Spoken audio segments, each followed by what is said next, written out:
नमस्कार मित्रों, मेरी भाषा हिंदी भाषा परिवार में आप सभी का एक बार फिर से स्वागत है। आज की इस वीडियो में हम अज्ञेय जी की लंबी कविता असाध्य वीणा का वाचन करेंगे। साथ ही कविता के महत्वपूर्ण बिंदुओं पर भी बातचीत करेंगे। अज्ञेय के विषय में मुझे कुछ बताने की आवश्यकता नहीं होनी चाहिए, क्योंकि अज्ञेय जी हिंदी साहित्य जगत के एक बहुत ही मजबूत स्तंभ रहे हैं। उनका पूरा नाम आप सभी जानते ही होंगे, सच्चिदानंद हीरानंद वात्स्यायन अज्ञेय जी। आज हम जिस कविता के बारे में बातचीत कर रहे हैं वह उनके सुप्रसिद्ध काव्य संग्रह आंगन के पार द्वार से ली गई है। ये एक जापानी लोक कथा पर आधारित आख्यान काव्य है। इसमें कथा भी है, पात्र हैं, नाटक की तरह अनेक दृश्य भी हैं। वस्तु विधान की दृष्टि से ये सुनियोजित काव्य कथा हम कह सकते हैं। पाठक का कौतूहल इसमें अंत तक बना रहता है। पात्रों, विशेष रूप से वज्रकीर्ति, प्रियंवद, राजा और रानी के चरित्र तथा व्यक्तित्व के संबंध में स्पष्ट संकेत दिए गए हैं। इसमें वज्रकीर्ति की घोर तपस्या का संकेत है। प्रकृति के मनोरम दृश्यों को भी इसमें बहुत ही सुंदर तरीके से कवि ने यहाँ पर हमारे सामने प्रस्तुत किया है। असाध्य वीणा कविता की एक विशेषता यह भी है कि कवि ने इसमें विविध भावों की अभिव्यक्ति बड़ी सफलतापूर्वक और पात्र की मनोदशा के अनुरूप की है। आरंभ में कवि की निराशा तथा खिन्न मनोदशा का चित्रण है, तो बाद में तल्लीन, आत्मविस्मृत, पूरी तरह सत्य तथा कला के प्रति समर्पित, ध्यान में लीन प्रियंवद के भावों को चित्रित किया गया है। वीणा वादन से पूर्व दर्शकों की उत्सुकता, असमंजस का बिंबात्मक चित्रण है, तो वीणा के स्वर सुनने के बाद भिन्न भिन्न लोगों की मनस्थिति और उनके मन पर होने वाली प्रतिक्रियाओं का वर्णन भी अत्यंत सजीव है। कोई हर्षित पुलकित है, किसी के हृदय में श्रद्धा भक्ति के भाव जाग उठते हैं, तो कोई इसे विजय गान के रूप में सुनता है, तो किसी के मन में सांसारिक वैभव तथा भोग विलास के प्रति विरक्ति जागृत हो जाती है। असाध्य वीणा मात्र आख्यान कविता नहीं है, वह प्रतीक कविता भी है। कवि उसके द्वारा एक और गूढ़ आध्यात्मिक विचारों को अभिव्यक्त करता है तथा दूसरी ओर कला साधना में सफलता की कुंजी बताता है। अतः उसके प्रतीकों की योजना सोची समझी तथा बहुत ही सुदृढ़ है। इसमें वीणा आत्मा का, प्रियंवद सच्चे साधक का, संगीत अखंड सत्य का प्रतीक है। कवि बताना चाहता है कि परम ब्रह्मा को, अखंड सत्य को पाने के लिए पूर्ण श्रद्धा, आस्था, समर्पण, भाव, विनम्रता, अहम का लोप आवश्यक है। इस प्रतीक योजना द्वारा ही कवि ने अपनी नव रहस्यवादी आध्यात्मिक भावनाओं को काव्य के रूप में ढाला है और हमारे सामने प्रस्तुत किया है। काव्य शिल्प की दृष्टि से भी ये कविता हम अनूठी कह सकते हैं। इसमें जो वर्णन शैली है, विवरण शैली है, नाटक की जो संवाद शैली तथा दृश्य शैली का मनोहारी सामंजस्य कवि ने यहाँ पर बिठाया है। प्रकृति के विभिन्न रूपों के चित्रण में विवरण शैली अपनाई गई है। प्रियंवद के वीणा वादन के लिए तत्पर होने और वीणा बजाने के पूर्व उसकी मुद्रा को वर्णन शैली में प्रस्तुत किया गया है। राजा और प्रियंवद के बीच कविता के आरंभ में होने वाला वार्तालाप नाटक के दृश्य तथा उसके संवादों की तरह दिखाया गया है। आइए, इतनी सारी बातें कविता के बारे में जानने के बाद अब हम इस कविता का वाचन करते हैं और देखते हैं किस तरह की कथा का यहाँ पर इन्होंने सामंजस्य बिठाया है, किस तरह की प्रतीक योजना और वर्णन शैली का यहाँ पर वर्णन किया गया है। आइए वाचन करते हैं कविता का असाध्य वीणा। कविता की शुरुआत इन पंक्तियों से होती है। आ गए प्रियंवद, केश कंबली, गुफा गे, राजा ने आसन दिया, कहा कृतकृत्य हुआ मैं तात, पधारे आप, भरोसा है अब मुझको, साध आज मेरे जीवन की पूरी होगी। लघु संकेत समझ राजा का, गण दौड़े लाए असाध्य वीणा, साधक के आगे रख उसको हट गई। सभी की उत्सुक आंखें एक बार वीणा को लग टिक गई प्रियंवद के चेहरे पर। यह वीणा उत्तराखंड के गिरि प्रांतार से घने वनों में जहाँ तपस्या करते हैं व्रतचारी, बहुत समय पहले आई थी। पूरा तो इतिहास न जान सके हम, किंतु सुना है वज्रकीर्ति ने मंत्रपूत जिस अति प्राचीन क्रीट तरु से इसे गढ़ा था, उसके कानों में हिम शिखर रहस्य कहा करते थे अपने, कंधों पर बादल सोते थे, उसकी करी शुंडों की डाले हिम वर्षा से पूरे वन यूथों का कर लेती थी परित्राण। केहरी उसके वलकल से कंधे खुजलाने आते थे, और सुना है जड़ उसकी जा पहुंची थी पाताल लोक, उसकी ग्रंथ प्रवण शीतलता से फन टिका नाग वासुकी सोता था। उसी क्रीट तरु से वज्रकीर्ति ने सारा जीवन इसे गढ़ा। हठ साधना यही थी उस साधक की। वीणा पूरी हुई, साथ साधना, साथ ही जीवन लीला। राजा रुके, सांस लंबी लेकर फिर बोले, मेरे हार गए सब जाने माने कलावंत, सबकी विद्या हो गई एकारत। दर्पचूर कोई ज्ञानी गुणी आज तक इसे न साध सका। अब ये असाध्य वीणा ही ख्यात हो गई। पर मेरा अब भी है विश्वास, कृच्छ तप वज्र कीर्ति का व्यर्थ नहीं था। वीणा बोलेगी अवश्य, पर तभी इसे जब सच्चा स्वर सिद्ध गोद में लेगा। तात प्रियमवत, लो ये सम्मुख रही तुम्हारे वज्र कीर्ति की वीणा। यह मैं, यह रानी, भरी सभा यह सब उदग्र परियुत्सुक, जन मात्र प्रतीक्षमाण, केश कंबली गुफा गेने खोला कंबल। धरती पर चुपचाप बिछाया, वीणा उस पर रख, पलक मूंद कर प्राण खींच करके प्रणाम, स्पर्श छुअन से छुए तार। धीरे बोला, राजन, पर मैं तो कलावंत हूँ नहीं, शिष्य साधक हूँ, जीवन के अनकहे सत्य का साक्षी। वज्र कीर्ति, प्राचीन किरीटी तरु, अभिमंत्रित वीणा, ध्यान मात्र इनका तो गदगद विहल कर देने वाला है। चुप हो गया प्रियमवद, सभा भी मौन हो रही। वाद्य उठा, साधक ने गोद रख लिया, धीरे धीरे झुक उस पर तारों पर मस्तक टेक दिया। सभा चकित थी। अरे प्रियमवद, क्या सोता है? केश कंबली अथवा होकर पराभूत झुक गया वाद्य पर। वीणा सचमुच क्या है असाध्य? पर उस स्पंदित सन्नाटे में मौन प्रियमवद साध रहा था वीणा नहीं, स्वयं अपने को शोध रहा था। सघन निविड़ में वह अपने को सौंप रहा था उसी किरीट तरु को।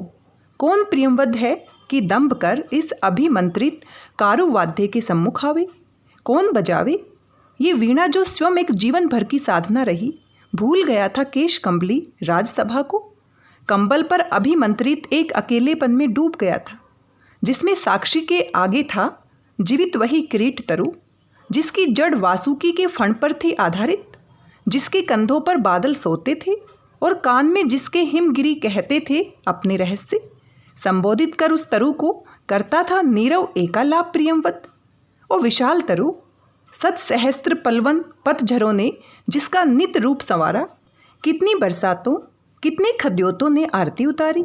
दिन भर भोरे कर गए गुंजरित, रातों में झिल्ली ने अनकथ मंगल गान सुनाए। सांझ सवेरे ए नगिन अनचिन्ने खग कुल की मोद भरी क्रीड़ा काकली डाली डाली को कपा गई।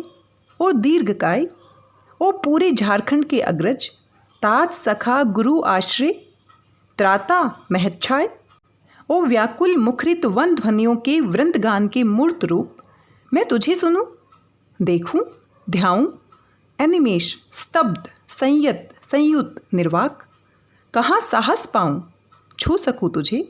तेरी काया को छेद बांध कर रची गई वीणा को किस स्पर्धा से हाथ करे आघात। छीनने को तारों से एक चोट में वे संचित संगीत, जिसे रचने में स्वयं न जाने कितनों के स्पंदित प्राण रच गए। नहीं नहीं, वीणा ये मेरी गोद रखी है रहे, किंतु मैं ही तो तेरी गोद बैठा मोद भरा बालक हूँ। ओ तरुतात, संभाल मुझे, मेरी हल किलक पुलक में डूब जाए। मैं सुनूं, गुनूं, विस्मय से भर आंकी, तेरे अनुभव का एक एक अंतस्वर। तेरे दोलन की लोरी पर झूमूं मैं तन में, गातू तेरी लय पर मेरी सांसें भरें पूरे रीते विश्रांति पाएं। गातू ये वीणा रखी है, तेरा अंग अपंग किंतु अंगी, तू अक्षत आत्मभरित रसविद, तू गा, मेरे अंधियारे अंतस में आलोक जगा। स्मृति का, श्रुति का। हाँ, मुझे स्मरण है, बदली, कौंद, पत्तियों पर वर्षा बूंदों की पटपट, घनी रात में महुए का चुपचाप टपकना, चौंके खग शावक की चिहुक, शिलाओं को दुलारते वन झरने के दूरत लहरीले जल का कल निदान, कूरे में छनकर आती पर्वती गांव के उत्सव ढोलक की थाप, गडरियों की अनमनी बांसुरी, कटफोड़े का ठेका, फुल सूंघनी की आतुर फुरकन, ओस बूंद की ढरकन, इतनी कोमल तरल की झरते झरते मानो हर सिंगार का फूल बन गई। भरे सरद के ताल, लहरियों की सरसर ध्वनि, कूंजों पर क्रेंकार, कांद लंबी टिटिटब की, पंख युक्त सायक सी हंस बलाका, चीड़ वनों में गंध अंध उन्मद पतंग की जहाँ जहाँ टकराहट, जल प्रपात का प्लूत एक स्वर, झिल्ली दादुर, कोकिल चातक की झनकार पुकारों की यति में संस्कृति की साएं साएं। हाँ, मुझे स्मरण है, दूर पहाड़ों से काले मेघों की बाढ़, हाथियों का मानो चिंगाड़ रहा हो युद्ध, घर घराहट चढ़ती बैया की, रेतीले कगार पर गिरना छप छपाड़, झंझा की फुफकार, तप्त पेड़ों का अर्रा कर टूट टूट कर गिरना, ओले की कर्री चपत, जमे पाले से तनी कटारी सी सूखी घासों की टूटन, ऐंठी मिट्टी का स्निग्ध घास में धीरे धीरे रिसना, हिम तुषार के फाये धरती के घावों को सहलाते चुपचाप, घाटियों में भरती गिरती चट्टानों की गूंज, कांपती मंद्र गूंज, अनुगूंज, सांस खोई सी धीरे धीरे नीरव। मुझे स्मरण है, हरी तलछटी में छोटे पेड़ों की ओट ताल पर बंधे समय वन पशुओं की नानाविध आतुर तृप्त पुकारें, गर्जन, घुरघुर, चीख, मूक, हुक्का, चिचियाहट, कमल कुदुम पत्रों पर चोर पैर द्रुत धावित, जल पंछी की चाप, थाप दादुर की चकित छलांगों की, पंथी की घोड़े की टाप अधीर, ए चंचल धीर थाप भैंसों के भारी खुरकी। मुझे स्मरण है, उझक क्षितिज से किरण भोर की पहली जब तकती है ओस बूंद को, उस क्षण की सहसा चौंकी सी सिहरन, और दोपहरी में जब घास फूल अनदेखे खिल जाते हैं, मोमाखियाँ असंख्य झूमती रहती है गुंजार, उस लंबे विल में क्षण का तंद्रालस ठहराव, और सांझ को जब तारों की तरल कंपकपी स्पर्शहीन झरती है, मानो नभ में तरल नयन ठिठकी निसंख्य सवत्सा युवती माताओं के आशीर्वाद, उस संधि निमिष की पुलकन लेयमान मुझे स्मरण है, और चित्र प्रत्येक स्तब्ध विजड़ित करता है मुझको। सुनता हूँ मैं, पर हर स्वर कंपन लेता है मुझको मुझसे शोक, वायु सा नाद भरा मैं उड़ जाता हूँ। मुझे स्मरण है, पर मुझको मैं भूल गया हूँ। सुनता हूँ मैं, पर मैं मुझसे परे शब्द में लीमान, मैं नहीं नहीं, मैं कहीं नहीं। ओ रे तरु, ओ वन, ओ स्वर संभार, नाद में संसृति, ओ रस प्लावन, मुझे क्षमा कर, भूल अकिंचनता को मेरी, मुझे ओट दे, ढंक ले, छा ले, ओ शरण्य, मेरे गूंगेपन को तेरे सोए स्वर सागर का ज्वार डुबा ले। आ मुझे भुला, तू उतर बीन के तारों में, अपने से गा, अपने को गा, अपने खग कुल को मुखरित कर, अपनी छाया में पले मुर्गों को चौकड़ियों की ताल बांध, अपने छाया तप, वृष्टि पवन, पलवल कुसुमन की लय पर अपने जीवन संचय को कर छंदयुक्त, अपनी प्रज्ञा को वाणी दे। तू गा, तू गा, तू सन्निधि पा, तू खो, तू आ, तू हो, तू गा, तू गा।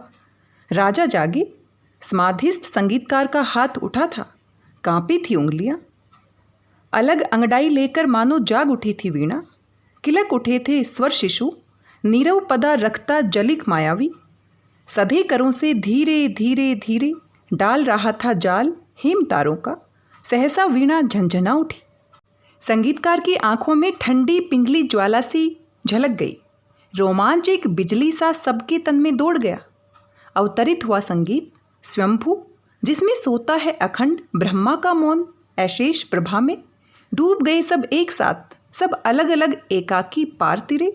राजा ने अलग सुना, जय देवी यशकाय, वरमाल लिए गाती थी मंगल गीत, दुंदुभी दूर कहीं बजती थी, राजमुकुट सहसा हल्का हो आया था, मानो हो फूल सिरिस का।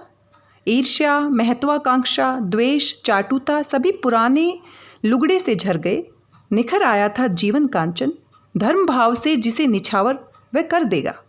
रानी ने अलग सुना, छंटती बदली में एक कौन कह गई, तुम्हारे ये मणि माणक, कंठहार, पट वस्त्र, मेखला किंकणी सब अंधकार के कण हैं, ये आलोक एक है, प्यार अनन्य, उसी की विद्युल्लता घेरती रहती है रस भार मेघ को, थिरक उसी की छाती पर उसमें छिपकर सो जाती है, आश्वस्त सहज विश्वास भरी रानी उस एक प्यार को साधेगी।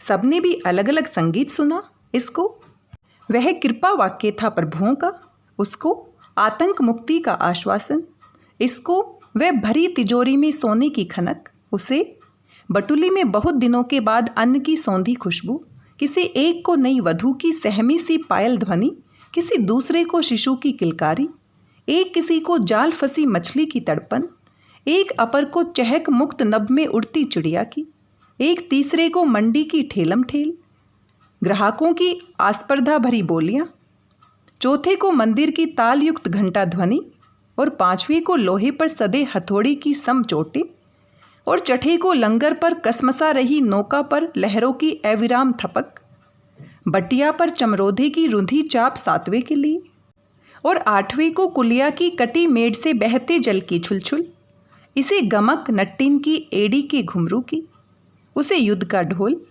इसी संजा गोधुली की लघु टुनटुन, उसे प्रलय का डमरूनाद, इसको जीवन की पहली अंगड़ाई, पर उसको महाजृंभ विकराल काल।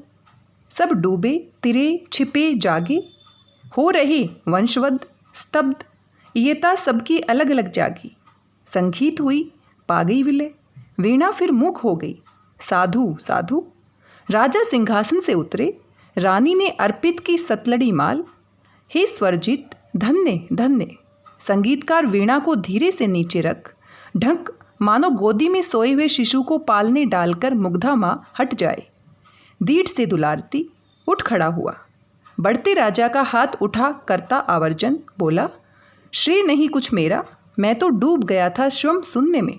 वीणा के माध्यम से अपने को मैंने सब कुछ को सौंप दिया था।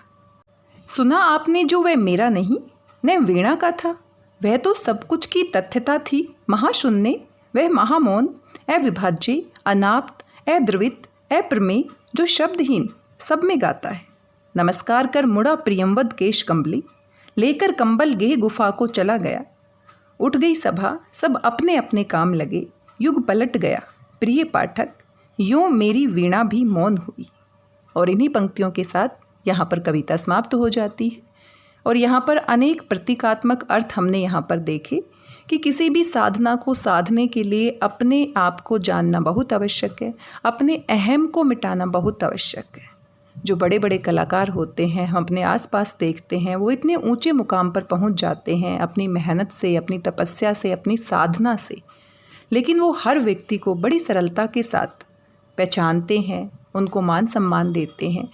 अंत में कवि कविता के उद्देश्य को भी स्पष्ट करता है।